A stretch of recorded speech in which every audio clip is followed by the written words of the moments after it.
안녕하세요. 오늘도 사연살롱을 찾아주셔서 감사합니다. 전 올해 29살로 이름은 박희정이에요. 제 나이를 들으신 분 중에서 아마 아홉수네라고 생각하시는 분 몇 분 계실 것 같은데요. 정말 그런 게 아닌가 싶어요. 10년 주기로 안 좋은 일이 생기는데 그게 나이 끝자리가 9일 때 생긴다고 해 아홉수라고 하잖아요. 19살 때 모르고 지나쳤는데 29살이 돼서 그게 결혼으로 올 줄 정말 꿈에도 몰랐네요. 야, 이혼 안 한 게 어디야. 요즘 이혼이 흠이 아니라지만 그래도 서류상 깨끗하고 천만다행이지 뭐. 안 그래? 그래.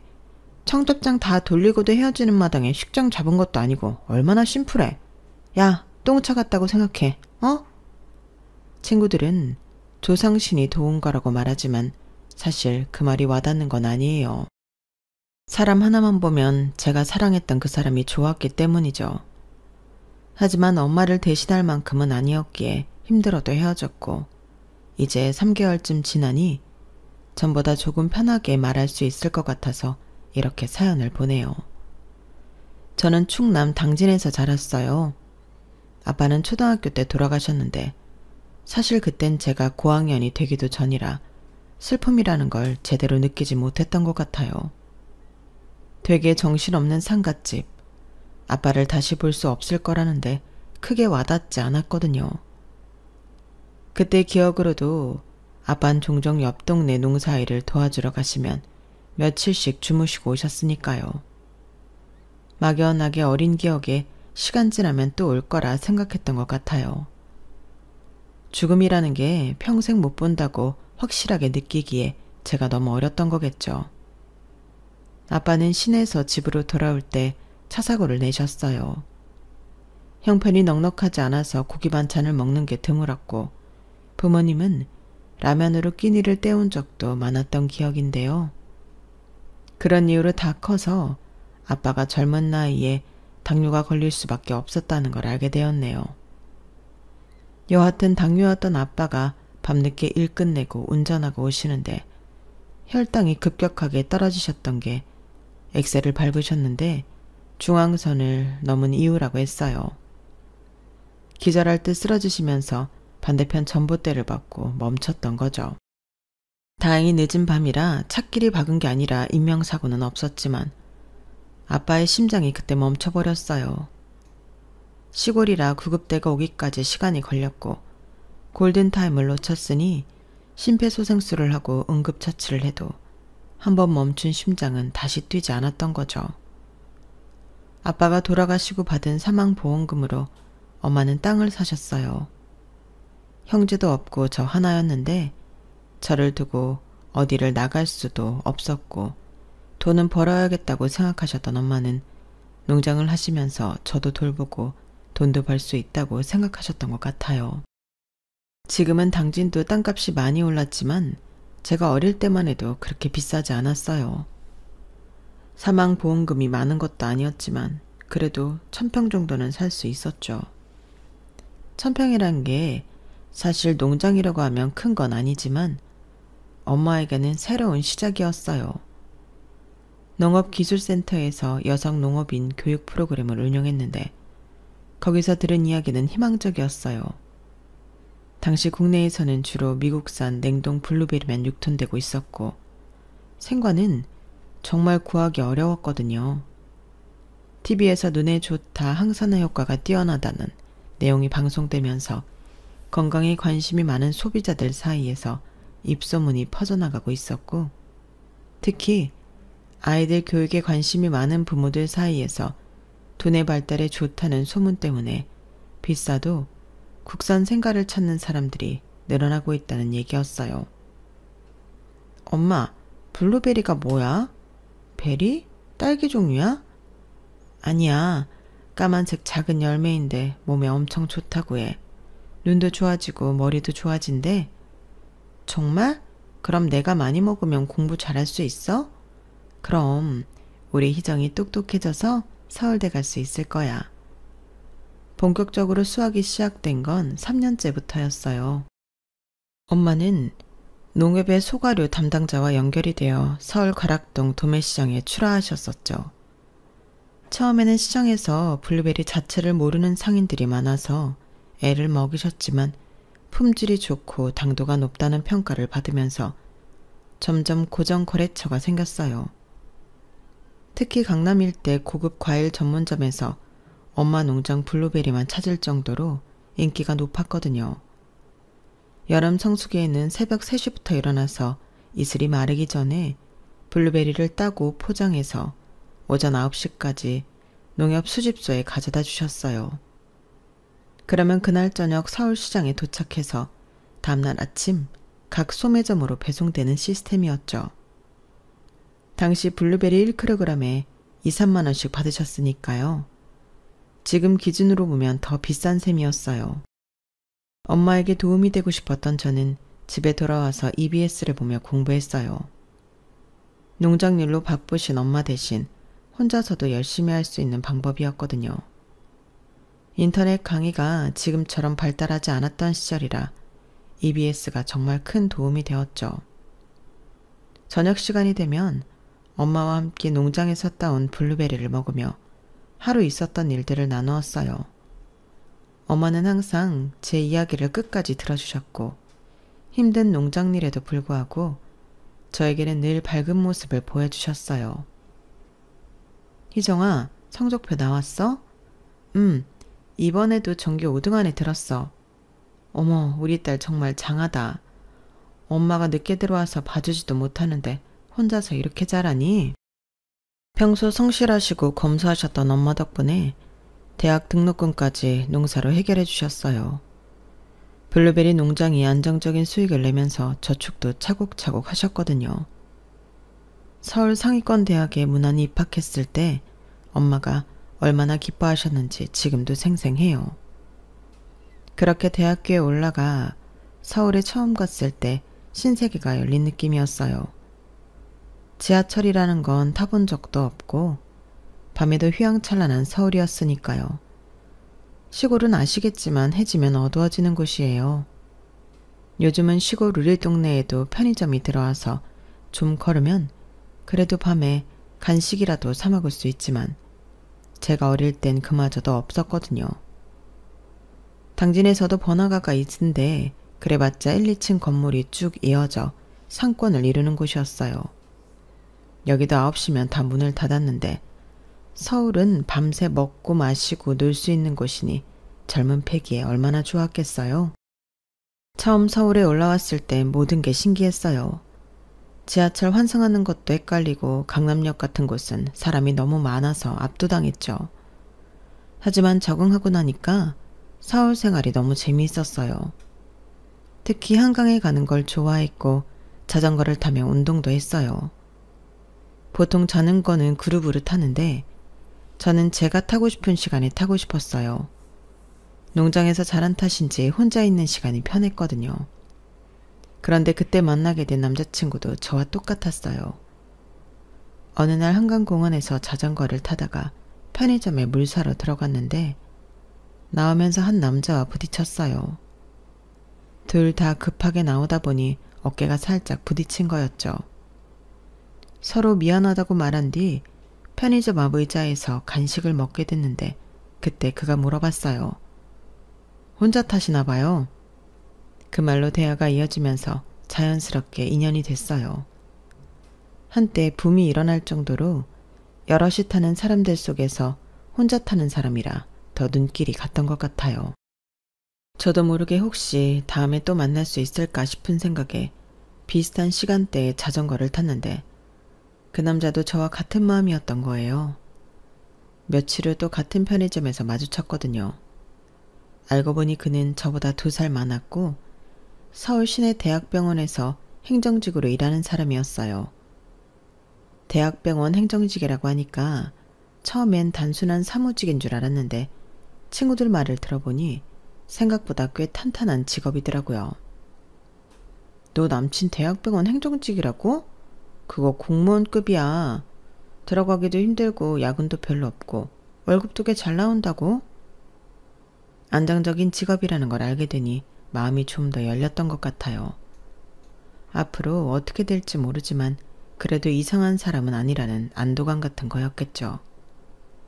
처음엔 한강에서 자전거 타는 운동 친구 정도였는데 점점 카페도 가고 영화도 보게 되면서 연인 사이가 됐어요.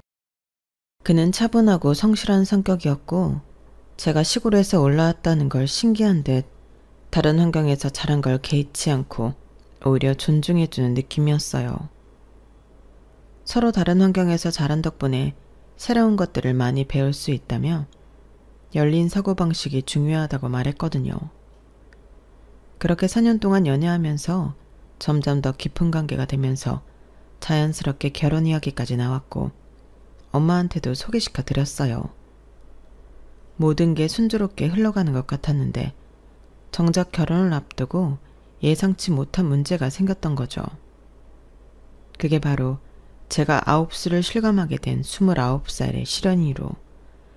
지금 생각해보면 처음부터 조금 삐그덕거렸는데 남자친구가 워낙 중간에서 중심을 잘 잡아줘 대수롭지 않게 넘어갔던 게 결국 엄마에게 빗을 꽂게 될 줄 몰랐네요.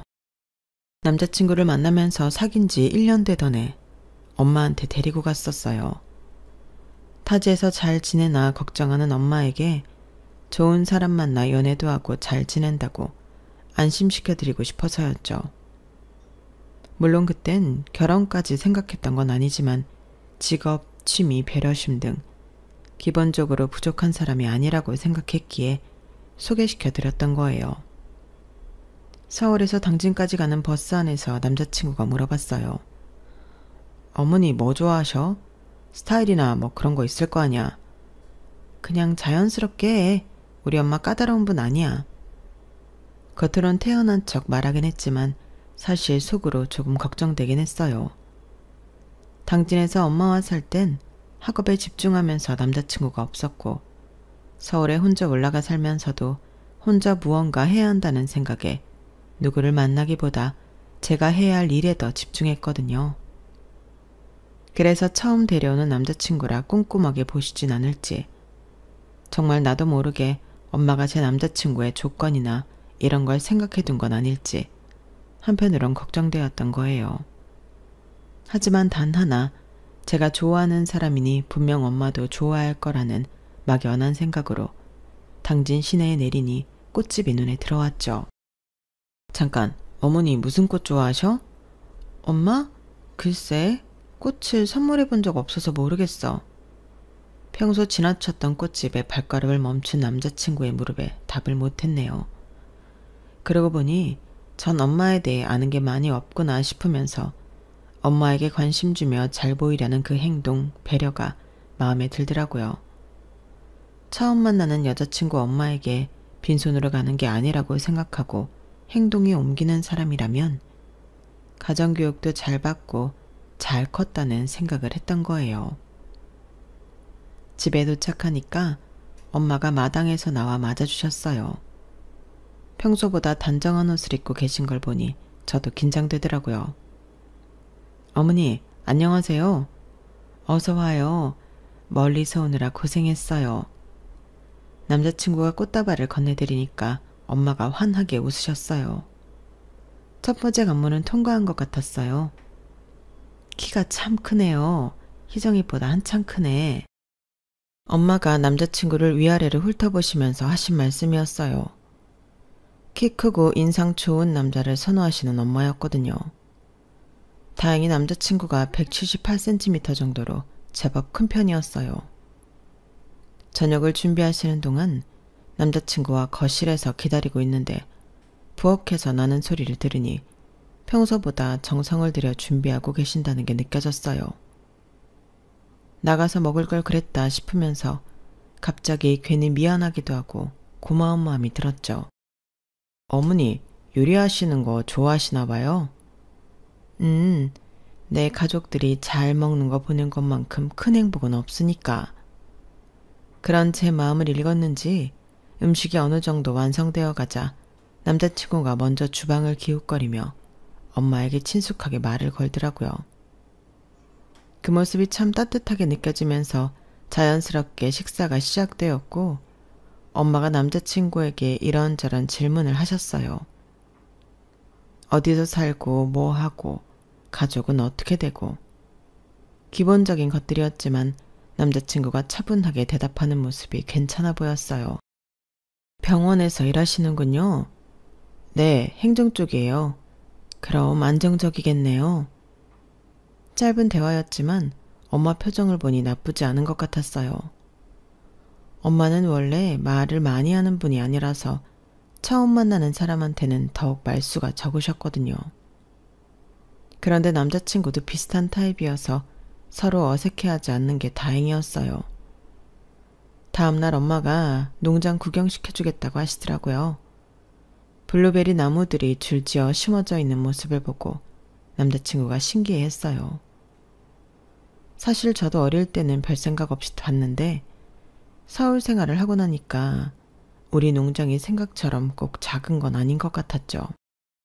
여름에 열매 딸 때 오세요. 일손도 필요하니까. 엄마가 남자친구에게 하신 말씀이었어요. 처음 만난 사람한테 이런 말씀을 하시는 걸 보니 마음에 들어 하시는 것 같더라고요. 평소 엄마는 일에 다른 사람 손을 빌리는 걸 별로 좋아하지 않으셨거든요. 정말요? 그럼 꼭 와서 도와드릴게요. 남자친구가 진심으로 대답하는 것 같았어요. 그냥 인사치레가 아니라 정말 올 것 같다는 느낌이었거든요. 그해 여름 남자친구가 정말로 당진에 왔어요. 휴가를 내고 일주일 동안 있으면서 농장 일을 도와줬고요. 처음에는 서툴렀지만 금방 요령을 터득하더라고요. 새벽 4시에 일어나서 블루베리 따는 일부터 시작해서 포장하고 농협에 가져다주는 일까지 함께 했어요. 생각보다 힘들다. 그러게 우리 엄마 대단하지? 일을 마치고 나면 바다에 갔어요. 당진에서 바다까지는 차로 20분 정도 거리였거든요. 서해안 바다는 동해안과 달리 갯벌이 넓게 펼쳐져 있어서 썰물 때는 한참 걸어가야 물을 볼 수 있었어요. 하지만 석양이 지는 모습은 정말 아름다웠어요. 엄마도 오랜만에 여유를 찾으신 것 같았어요.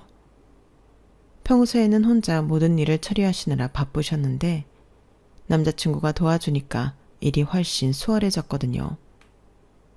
저녁 식사 후에 3명이 함께 앉아서 TV를 보거나 이런저런 이야기를 나누는 시간이 평화로웠어요. 그 다음 해에도 그 다음 해에도 남자친구는 여름이면 당진에 왔어요. 이제는 농장 일에도 완전히 익숙해져서 엄마보다 더 빨리 블루베리를 따기도 했어요. 3년째 되니까 진짜 가족 같은 느낌이었어요. 너희 언제 결혼할 거야? 3년째 여름이 끝나갈 무렵 엄마가 저에게 물어보셨어요. 직접적인 질문이어서 당황스러웠지만 사실 저도 그런 생각을 하고 있었거든요. 서울로 돌아가는 버스 안에서 남자친구도 비슷한 말을 꺼냈어요. 우리 이제 결혼 생각해봐도 될까? 놀라기보다는 드디어라는 생각이 먼저 들었어요. 3년 동안 이런 시간들을 보내면서 우리 모두 같은 마음이 되어 있었다는 걸 느꼈거든요. 말로 하지 않아도 알 수 있는 그런 분위기였던 거예요. 남자친구 엄마를 만나라고 한 건 사귄 지 3년이 조금 지날 때였어요. 결혼에 대해 진지하게 생각하게 될 쯤 남자친구가 자신 엄마에게도 인사 가는 게 어떠냐고 했죠. 우리 엄마한테도 한번 인사드리는 게 어떨까? 이젠 그래도 될 것 같아?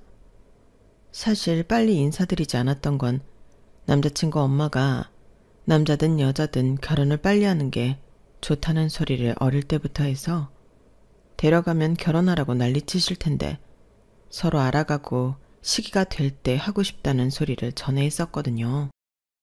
우리 엄마가 좀 성격이 급하셔. 만나자마자 언제 결혼하냐고 물어보실 것 같아서 좀 더 사귀다가 우리 둘 다 결혼 생각이 들면 그때 뵈러 가자. 그래도 괜찮지? 진지하게 만남을 시작할 때 남자친구가 먼저 말해줬고 그래서 지금까지는 저희 엄마 쪽하고만 왕래했는데 3년이 지나니 남자친구가 슬슬 결혼에 대해 확고한 생각을 가지면서 본인 엄마에게도 인사를 가자고 한 거였어요. 저도 이제는 피할 수 없는 단계라는 걸 알고 있었죠. 결혼을 생각한다면 양쪽 부모님 모두 만나야 하는 게 당연한 거니까요. 남자친구네 집은 강남 쪽 아파트였어요. 지하철역에서 내려 걸어가면서 주변을 둘러보니 확실히 제가 자란 당진과는 다른 세상이라는 생각이 들었어요. 높은 건물들과 깔끔하게 정돈된 거리, 지나다니는 사람들의 옷차림까지 모든 게 세련되어 보였거든요. 엘리베이터를 타고 올라가면서 괜히 긴장이 되더라고요. 저희 엄마는 농장 일을 하시다 보니 꾸밈없이 편한 차림새를 하시는 편인데 남자친구 엄마는 어떤 분일지 궁금하면서도 걱정됐어요. 혹시 저를 촌스럽게 생각하지는 않을까 하는 걱정도 있었고요. 초인종을 누르자마자 문이 열리면서 깔끔하게 차려입은 중년 여성이 나타났어요. 첫인상부터 도시적이고 세련된 느낌이었죠. 머리부터 발끝까지 정갈하게 꾸민 모습에서 평소에도 외모 관리에 신경을 많이 쓰시는 분이라는 게 한눈에 보였어요. 만나서 반가워요. 우리 민수가 누굴 만나는 것 같았는데 안 보여줘서 궁금했거든요. 어머, 내 정신 좀 봐. 사람 세워두고. 어서 와요. 들어와서 이야기해요. 안녕하세요. 박희정입니다. 처음 만나는 순간부터 엄청 반겨주셨어요. 웃는 얼굴로 저를 맞아주시는 모습에서 일단 안도감이 들었죠. 거실로 안내해 주시면서 이런저런 질문을 하셨는데 저에 대해 정말 많은 걸 궁금해 하시는 것 같았어요. 거실에 앉아서 주변을 둘러보니 정말 잘 사는 집이라는 게 느껴졌어요. 가구들도 고급스러워 보이고 벽에 걸린 그림들도 제가 보기엔 비싸 보였거든요. 창문으로 보이는 전망도 탁 트여서 시원했고 확실히 제가 자란 환경과는 차원이 다른 곳이었어요. 대학은 어디 나왔어요? 성균관인데요. 엄청 공부 잘해야 가는 대학이잖아요. 서울에서도 꽤 급 있는 학교인데 얼굴도 예쁜데 공부까지 잘했나 봐요. 첫인상은 합격한 듯 싶었던 건 처음 봤을 때부터 시종일관 웃는 모습이셨고 대학교 이름을 말하니 만족스러운 표정까지 지으셨기 때문이에요. 외모에 대해서도 계속 칭찬해 주시고 성격도 얌전해 보인다고 하시면서 정말 칭찬을 아끼지 않으셨어요. 그런데 사람 심리가 참 이상해요. 좋은 소리도 계속 들으면 듣기 싫어진다고. 처음엔 기분이 좋았는데 계속 들으니까 좀 부담스러워지더라고요. 마치 저를 상품 검수하듯이 하나하나 확인하는 것 같은 느낌이랄까요? 시선도 제 얼굴, 옷차림, 손까지 세세하게 살펴보시는 게 느껴졌어요. 우리 민수가 정말 좋은 사람 만났네요. 요즘 이런 차분한 여자애들 찾기 힘든데? 남자친구를 쳐다보시면서 흡족하다는 표정을 지으셨는데요. 상황이 달라진 건 예상 외의 질문에서였네요. 부모님이 뭐 하시냐는 질문이 나올 때까지는 모든 게 순조로웠는데 그 질문을 듣는 순간 갑자기 긴장이 되는 게 본능적으로 알았던 것 같아요. 이 질문에 따라 분위기가 달라질 수도 있다는 걸 말이에요. 아버지는 제가 어릴 때 돌아가시고 어머니가 당진에서 농장을 하세요. 아, 농장을 하시는군요. 처음엔 별 반응이 없으셨어요. 그냥 그런가 보다 하는 표정이었죠. 그런데 잠깐 생각하시더니 갑자기 관심을 보이시기 시작했어요. 요즘 농장은 옛날 농장 같지 않아서 다 기계로 하고 꽤 크게들 하시던데 어머니 혼자 하시려면 힘드시겠어요? 어머니 혼자 하실 수 있는 정도세요. 물론 그렇다고 안 힘드신 건 아니지만요. 혼자 하실 수 있는 정도라면 규모가 1000평 정도예요. 자연스러운 대화 흐름에 저 역시 자연스럽게 대답했는데 남자친구 어머니는 혼잣말로 1000평? 아, 1000평 이라고 몇 번이나 중얼거리셨죠. 그리고는 표정이 확 바뀌는 게 느껴졌는데 방금까지 환하게 웃고 계시던 얼굴에서 미소가 사라지고 뭔가 당황스러운 듯한 표정을 지으셨죠. 눈빛도 달라졌어요. 따뜻했던 시선이 갑자기 차가워진 것 같았거든요. 천평에서 혼자 일할 정도라면 여러모로 힘드셨겠어요? 목소리 톤이 확연히 달라지면서 처음에 반가운 톤에서 뭔가 재는 듯한, 계산하는 듯한 톤으로 바뀌었고 저를 보는 시선도 아까와는 완전히 달라지더라고요. 아, 농장 규모로 생각하면 작은 편이지만 블루베리를 재배하셔서 생각보다 여러모로 힘드시진 않으셨어요. 제가 최대한 당당하게 말하려고 했지만 목소리가 조금 떨리는 것 같았어요. 분위기가 급격히 바뀌는 게 느껴져서 당황스러웠거든요. 천평에서 힘들지 않다. 그래도 그리 크지 않으니까 뭐 그렇겠죠. 입에는 아예 대놓고 실망한다는 표정을 지으셨어요. 입술을 살짝 삐죽거리면서 뭔가 못마땅하다는 듯이 말씀하시는 거예요. 그 표정을 보는 순간 가슴이 철렁 내려앉았어요. 힘들게 컸겠어요? 이것도 혼잣말 같았는데 저를 동정하는 건지 아니면 그런 환경에서 자란 저를 안 좋게 보는 건지 알 수가 없었어요. 하지만 톤을 들어보니 동정이라기보다는 뭔가 다른 의미인 것 같았죠. 남자친구가 분위기를 바꿔보려고 했어요. 아니 엄마, 내가 가봤는데 힘들게 크지 않았던데 장모님도 정말 좋으시고.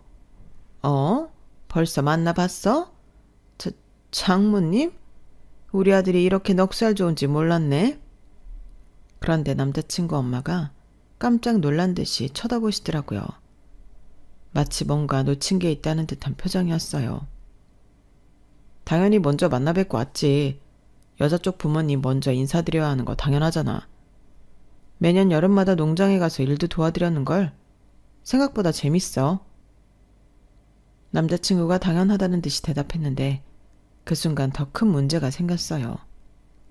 남자친구 엄마 표정이 완전히 굳어버린 거예요. 아, 매년 여름마다 농장에? 중얼거리시면서 한숨을 깊게 들이쉬셨어요. 그리고 더 이상 아무 말씀도 안 하시더라고요. 표정이 완전히 굳어버린 채로 말이에요. 뭔가 심각하게 생각에 잠기신 것 같았어요. 저는 그 순간 뭔가 크게 잘못됐다는 걸 직감했어요. 처음 저를 보고 좋아하셨던 것과 제 집안 얘기를 들은 후의 반응이 너무 극명하게 달랐거든요. 아까까지 칭찬을 아끼지 않으시던 분이 갑자기 말도 없이 굳어버리시니 당황스러웠어요. 그 침묵이 정말 길게 느껴졌어요. 남자친구도 어머니의 반응을 보고 당황한 것 같았지만 뭐라고 말해야 할지 모르는 듯 했어요. 저도 마찬가지였고요. 그냥 조용히 앉아서 어색한 시간을 보낼 수밖에 없었어요. 남자친구 아버지에 대해서는 유통계의 큰 손으로 듣기만 하고 그날도 바쁘셔서 집에 안 계셨으니 만나 뵙지 못했는데요. 정확한 건 알려주지 않았지만 살림살이나 집 분위기를 보면 꽤 잘 나가는 것 같았어요. 아파트도 강남의 큰 평수였고 인테리어나 가구들도 비싸 보였거든요. 확실히 저희 집과는 경제적으로 수준이 다르다는 게 느껴졌어요. 그날 인사를 마치고 집으로 돌아가는 길에 속으로는 정말 복잡했죠. 처음에 저 개인을 보고 좋아하셨던 게 진심이었는지 아니면 그냥 겉으로만 그러셨던 건지 의문이 들었거든요. 집안 얘기가 나오니까 표정이 180도 달라지는 걸 보면서 결혼이라는 게 정말 개인과 개인의 만남이 아니라 집안과 집안의 만남이라는 걸 새삼 느끼면서 그날 이후 뭔가 꼬이기 시작했다는 걸 그때까진 전혀 눈치채지 못했네요. 그렇게 상견례가 진행되었어요. 서로에 대한 마음이 확고했기에 자연스러운 수순이라고 생각했죠. 하지만 상견례 당일부터 뭔가 이상했어요. 예비시모가 처음 인사할 때부터 시종일관 어두운 표정으로 있더니 식사가 시작되자마자 결국 꺼낸 이야기가 돈에 관한 거였거든요. 분위기가 어색해지는 걸 느꼈지만 어른들 대화니까 가만히 듣고 있었는데 점점 불편해지더라고요. 저는 엄마의 표정을 계속 살피고 있었어요. 평소에 엄마는 표정 관리를 잘 하시는 편이었는데 오늘따라 미묘하게 경계하는 듯한 느낌이 들었거든요. 손은 무릎 위에 가지런히 올려놓고 계셨지만 등은 평소보다 꼿꼿하게 세우고 계셨어요. 요즘 세상이 참... 돈 없으면 사람 취급도 못 받는 세상이에요. 어쩌다 세상이 이렇게 각박하게 변해버렸는지. 예비시모가 한숨을 푹 내쉬며 시작한 말이었어요. 엄마는 그냥 적당히 고개를 끄덕이며 듣고 계셨죠. 그러게 말이에요. 세상이 각박해져서. 특히 요즘 젊은 사람들이 결혼을 하려면 집도 있어야 하고 차도 있어야 하고 뭐 하나 쉬운 게 없더라고요. 그러자 예비시부도 세상이 점점 팍팍해진다며 어느 정도 동의하고 있었고 엄마도 그렇다며 말을 거들고 있었는데 예비시모의 말투는 점점 날카로워지는 것 같았어요. 맞아요. 그런데 문제는 말이에요. 예비시모가 목소리를 조금 더 높이면서 본격적으로 말을 꺼내기 시작했죠. 저는 가슴이 두근거리기 시작하면서 뭔가 안 좋은 일이 벌어질 것 같은 예감이 들었어요. 돈 없는 부모가 자식에게 짐이 되는 줄도 모르고 있다는 점이죠. 애 하나 낳아도 키우는데 몇 억씩 드는 세상에 능력 없는 부모까지 부양해야 하니 애들이 결혼하려 하겠어요? 그 순간 공기가 싸늘해지면서 무슨 의도로 이런 말을 하는지 저희가 궁금해지기 시작했어요. 설마 엄마가 농장한다고 했더니 작다고 힘들었겠다고 말했던 게 지금 돈으로 연결되는 건가 싶으면서 속으로 거기서 멈췄으면 좋겠다고 생각했는데요. 시모는 멈출 생각이 없어 보였어요. 특히 농사 짓는 분들이 그렇잖아요. 아무리 열심히 해도 날씨가 안 좋으면 망하고 좋아도 가격이 떨어지면 또 망하고. 정말 불안정한 직업이에요.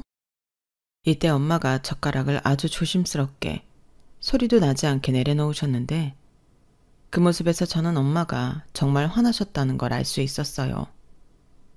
엄마는 화가 나면 급한 행동을 멈추고 모든 걸 천천히 하는 습관이 있으셨거든요. 엄마, 그런 말씀을 왜 이런 자리에서? 남자친구가 끼어들려고 했지만 예비시모는 손사래를 치며 계속했고 저는 남자친구를 쳐다봤는데 그도 당황한 표정이었죠. 평소 자기 엄마가 이렇게 직설적인 분인 줄 몰랐다는 듯한 얼굴로 황당함을 숨기지 못하더라고요. 이런 자리니까 하는 거야. 지극히 현실적인 얘기를 해야지. 사람이 늙을수록 돈이 있어야 하는데 어디까지 손 벌리고 살 수 있는 건 아니잖아? 시골에서 농사 짓고 사셨으니 보험이나 이런 건 제대로 드셨는지 모르겠고 연금이나 의료비 신경 쓰이는 게 한두 가지가 아니네. 저는 이때 정말 화가 났어요. 엄마가 혼자서 얼마나 고생하며 저를 키우셨는데 이런 말을 듣고 계셔야 한다뇨. 누가 봐도 이 결혼이 마음에 안 든다는 티를 팍팍 내고 있었고 저는 더 이상 참을 수 없어서 한 소리 하려는데 엄마가 먼저 입을 여셨어요. 목소리는 평소와 똑같이 차분했지만 저는 그 속에 담긴 차가운 분노를 느낄 수 있었어요. 그런 걱정은 안 하셔도 될 것 같은데요. 엄마의 말투는 여전히 정중했지만 눈빛은 완전히 달라져 있었어요. 평소 온화하시던 눈이 날카롭게 변해 있었거든요. 아유, 사돈, 말씀이야 그렇게 하시겠지만 현실이 그렇지 않잖아요. 애들한테 이야기 들었어요. 농장하신다고. 고작 1000평으로 뭘 얼마나 벌겠어요? 솔직히 말해서 우리 민수가 결혼하면 책임져야 할 게 뻔한데. 엄마는 그 말을 듣고 가볍게 비웃는 듯한 표정을 지으셨는데 그걸 놓치지 않는 예비시모는 작정이라도 한 듯 더 따지고 들더라고요. 물론 알아요. 원래 현실 이야기가 제일 듣기 싫고 인정하기 싫은 거. 사실 농장 일이라는 게 몸 아프면 못하는 거잖아요. 그럼 누가 책임져요? 결국 자식들이 책임져야 하는 거 아니에요. 사돈, 돈 없으면 자식한테도 짐이에요. 이건 현실이라고요. 그때까지 가만히 듣고 계시던 엄마의 표정이 완전히 바뀌었어요. 더 이상 참을 수 없다는 듯한 표정이었죠. 엄마가 천천히 숨을 들이마시는 게 보였어요. 마치 화를 가라앉히려고 노력하시는 것 같았어요. 이 결혼 못 시키겠네요. 엄마가 차분하지만 단호한 목소리로 말씀하셨어요. 순간 식탁이 조용해졌고 저는 엄마의 옆모습을 보고 있었는데 정말 당당하고 위험 있어 보였어요. 그러더니 엄마는 가방에서 명함 한 장을 꺼내 테이블 위에 놓으셨어요. 이거 보고 얘기하시죠. 엄마의 목소리에는 어떤 감정도 없었어요. 예비시모가 명함을 집어들더니 콧방귀를 뀌었어요. 결혼 못 시킨다고 큰소리치더니 뭘 보라는 거야? 블루베리땡 대표? 뭘 판다는 거예요? 고작 과일파리로 이렇게 명함까지 만들어서 파혼한다면서 자존심은 있나 봐요? 그 웃음소리가 정말 비열하게 들렸어요. 그런데 옆에서 지켜보던 예비시부가 갑자기 눈을 크게 뜨면서 명함을 빼앗아갔어요. 잠깐, 블루베리땡? 설마 그 블루베리땡? 명함을 자세히 보던 예비시부의 얼굴이 순간 새하얘졌어요. 저는 그 모습을 보면서 뭔가 큰일이 벌어질 것 같다는 생각이 들었어요. 아이쿠, 몰라봐서 정말 죄송합니다. 갑자기 일어나서 엄마에게 90도로 인사를 하시는 거예요. 예비시모는 뭔 일인지 몰라서 어리둥절해하고 있었고요. 여보, 왜 그래요? 고작 농장 하나 가지고? 고작이라니, 당신 지금 뭔 소리 하는 거야? 예비시부가 예비시모에게 윽박지르듯 소리쳤어요. 이분이 바로 그 블루베리땡 대표님이야. 내가 그렇게 만나려고 했던 분이라고. 그런 대단한 사람이 왜 여기 있다고. 당신 착각한 걸로 호들갑 좀 떨지 마. 창피하게. 당신이 뭘 알아? 이 블루베리땡이 당진 지역 최고급 과일 납품업체야. 개인 거래는 일절 안 하고 오직 이 농장을 통해서만 납품받을 수 있어. 우리가 백화점 납품 추진하면서 얼마나 만나려고 했는데 벨에 쌓인 대표라고 해서 만날 수가 없었다고. 예비시부가 흥분해서 설명하는 동안 예비시모의 얼굴이 점점 파래졌어요. 저는 그 모습을 보면서 엄마를 쳐다봤는데 엄마는 여전히 차분한 표정으로 앉아 계셨어요. 마치 이런 상황을 예상하고 있었다는 듯이 말이에요. 더군다나 이분들이 백화점 입점을 거절하는 이유가 일반 소비자들 부담을 생각해서라니. 이런 분을 두고 당신이 지금까지 뭔 소리를 한 거야? 이때 저는 엄마가 정말 대단한 분이라는 걸 새삼 깨달았어요. 단순히 돈을 많이 벌 수 있는 기회를 포기하면서까지 소비자들을 생각하신다뇨.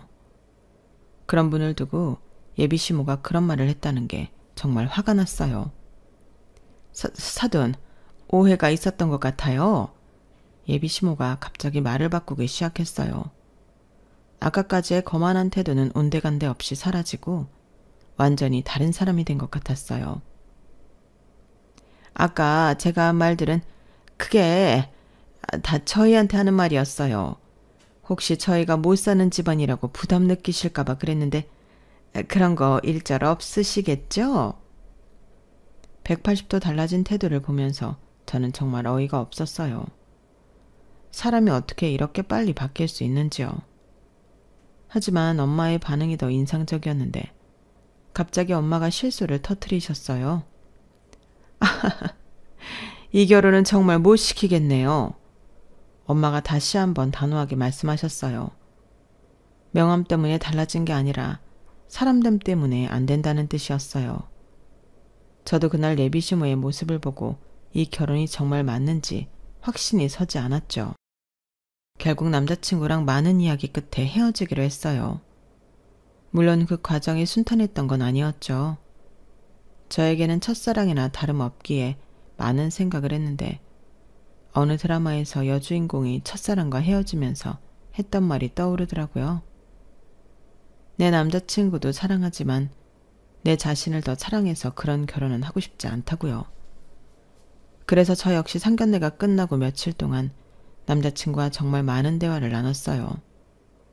밤늦게까지 통화하면서 이런저런 이야기를 했는데 서로 마음이 아팠지만 그 끝은 이미 정해졌던 것 같아요. 우리 엄마가 원래 그런 분이 아닌데 정말 미안해. 알아. 그래도 이미 벌어진 일인걸. 내가 엄마랑 얘기해볼게. 어떻게든 해결할 수 있을 거야. 남자친구는 계속 노력해보자고 했어요. 부모님을 설득할 수 있다고. 시간이 지나면 달라질 거라고 했죠. 하지만 저는 확신이 서지 않았어요. 돈으로 사람을 평가하는 분이라면 살면서도 또 다른 문제가 생길 수 있을 것 같았거든요. 자기야, 솔직히 말해서 어머니가 그냥 실수로 그런 말 한 것 같지 않아. 그래도 노력해볼 수는 있잖아. 우리가 정말 사랑하는데. 정말 힘든 대화였어요. 남자친구는 애틋한 사이는 아니지만 부모님과 연을 끊을 정도로 사이가 나쁜 것도 아니었거든요. 그런 상황에서 저 때문에 가족과 갈등을 겪게 하고 싶지 않았어요. 조율이라는 말로, 노력이라는 말로 시작하기엔 너무 많은 걸 상견례에서 보여주신 것 같아. 그리고 아버님도 중간에서 제대로 된 역할을 못 해주셨잖아. 처음엔 같이 동조하시더니 나중에야 말리시고. 다 듣고 계셨으니 우리 엄마한테 하는 소리라는 걸 모르지 않으셨을 거야. 난 자신 없어. 그런 시부모님과 가족이 되는 거. 우리 엄마한테 못할 짓이잖아. 안 그래? 남자친구도 할 말이 없었어요. 사랑한다는 말, 우리 둘은 문제가 없다는 말로 모든 걸 돌이키기에는 양가 부모님 인성 차이가 너무 났으니까요. 엄마와도 이야기를 해봤어요. 엄마는 제 마음을 이해해 주시면서도 신중하게 생각해보라고 하셨어요. 희정아, 결혼이라는 건 정말 신중해야 하는 거야. 특히 상대방 가족과의 관계는 더더욱 그렇고. 자식은 부모의 거울이야. 알지? 엄마의 말씀을 듣고 마음이 정리됐어요. 엄마의 말을 곱씹고 또 곱씹어 봤는데 많은 시간을 함께하고 성장기에 영향을 받은 만큼 닮지 않을 수 없다는 결론에 다다랐기 때문이었네요. 남자친구와 마지막 만남에서 정말 많이 울었어요. 4년이라는 시간이 결코 짧지 않았는데 이렇게 끝나는 게 아쉽고 슬펐거든요. 하지만 서로의 행복을 위해서는 이게 맞다는 결론에 도달했어요. 정말 미안해, 희정아. 자기가 미안할 게 뭐 있어. 우리 인연이 여기까진걸. 우리 모두 각자 자리에서 행복하자. 물론 시부와 사업도 하지 않았어요. 상견례 이후에도 계속 연락이 왔지만 엄마가 단호하게 거절하셨죠. 사돈댁, 정말 죄송합니다. 아이들 혼사는 혼사고 사업 부분은 별개로 생각해 주시면 안 될까요? 언제든 연락만 주시면 달려가겠습니다. 정말 한 번만 기회를 주세요. 엄마는 그런 연락들이 씁쓸하다고 나중에 말씀해 주셨어요. 사람을 돈으로만 보니까 이런 일이 생기는 거야. 진심이 없는 사람들과는 일도 할 수 없어. 들리는 이야기로는 시부와 시모가 황혼 이혼까지는 아니더라도 별거 비슷하게 들어가셨다고 해요. 아들 혼사도 망치고 시부 사업에도 도움이 안 되어서 그런 것 같았는데 자세한 내막은 모르지만 그게 전부는 아니었을 거라고 생각해요. 원래 쌓인 거 있었고 결국 이번 일이 화근이 된 거겠죠. 남자친구도 저와 헤어지고 집에서 나와 독립했다고 마지막 안부를 전해줬어요. 부모님과 갈등이 있었나 봐요. 그렇게 연락하고 한 달이 지났을까요? 어느 날 모르는 번호로 전화가 와서 받았더니 엄마였어요. 희정씨? 나 민수 엄마야. 순간 정말 어이가 없었어요. 이런 뻔뻔한 사람도 다 있구나 싶었죠. 어떻게 안 되겠니? 하루아침에 낙동강 오리알 신세가 됐어. 내가 평생 잘할게. 민수도 받아주고 엄마한테도 잘 말해서 백화점 납품권도 사람 살리는 셈 치고 딱 한 번만 도와줘. 어려운 거 아니잖아. 정말 많은 말이 하고 싶었어요. 어떻게 이렇게 뻔뻔할 수 있는지.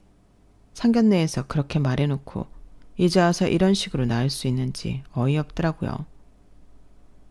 천평 농장 무시하시더니 그 천평 빌어먹으라고 전화하신 거예요? 무슨 말을 그렇게 해. 내가 뭘 빌어먹는다고? 내가 뭘 얼마나 무시했다고. 그래요, 기억 안 나시겠죠. 그러니 뻔뻔하게 전화하셨겠죠. 됐어요. 다신 전화하지 마세요. 그리고 바로 끊었어요. 왜냐하면 어차피 해도 못 알아먹을 사람이니까요. 대화는 사람과 해야 하는 건데 시모는 사람이 아닌 것 같았어요. 궁지에 몰리니 갑자기 연락하는 모습을 보니 정말 한심했거든요. 그 이후로는 번호를 차단했어요. 더 이상 그런 사람들에게 시간을 낭비하고 싶지 않았거든요.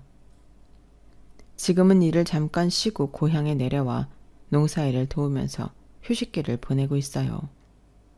오랜만에 엄마와 함께 보내는 시간이 참 좋더라고요. 서울에서 살면서 놓쳤던 것들을 다시 찾는 기분이에요. 처음 내려왔을 때는 정말 답답했어요. 서울의 빠른 리듬에 익숙해진 몸이 갑자기 시골의 느린 템포에 적응하기 어려웠거든요. 지하철 소리, 사람들의 발걸음 소리, 밤 늦게까지 켜져 있는 네온 사인들이 그리웠어요. 하지만 며칠 지나니까 이 평온함이 오히려 제게 필요했던 것 같다는 생각이 들더라고요. 희정아, 요즘 지역 상품을 더 확장하게 생겼어. 가입하고 싶어하는 농장들이 많아져서 말이야.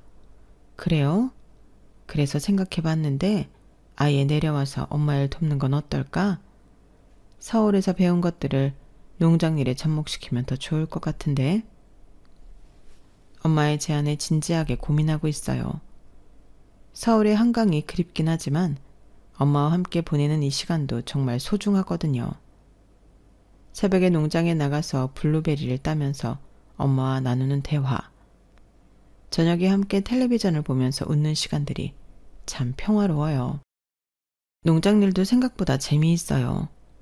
예전에는 그냥 엄마가 하시는 일 정도로만 생각했는데 직접 해보니까 정말 전문 지식과 경험이 필요한 일이더라고요. 블루베리 하나하나 정성스럽게 키우는 과정을 보면서 엄마가 얼마나 대단한 분인지 새삼 깨닫게 됐어요. 요즘은 농장에 견학 오는 사람도 많아졌어요. 근처 학교 아이들이 체험학습으로 오기도 하고 도시에서 농촌 체험을 하러 오는 가족들도 있거든요. 그런 분들께 농장을 안내하면서 설명해 드리는 일도 하고 있는데 뭔가 보람을 느껴요. 그래서 바쁘게 지내고 있는데 엄마는 내심 결혼 정년기에 9수에 걸려서 홍기를 놓치는 건 아닌지 걱정하시는 것 같은데요. 이번 일을 겪으면서 결혼이라는 게 정말 신중해야 하는 일이라는 걸 뼈저리게 느꼈어요. 단순히 나이가 됐다고 주변에서 재촉한다고 서두를 일이 아니더라고요. 진짜 마음이 통하고 서로의 가족까지 존중할 수 있는 사람을 만나야 한다는 걸 깨달았죠. 그런 사람이라면 30 중반이든 40이든 상관없을 것 같아요. 이렇게 바쁘게 지내다가 30 중반쯤 정말 좋은 사람이 생기면 그때 결혼할 수 있지 않을까요?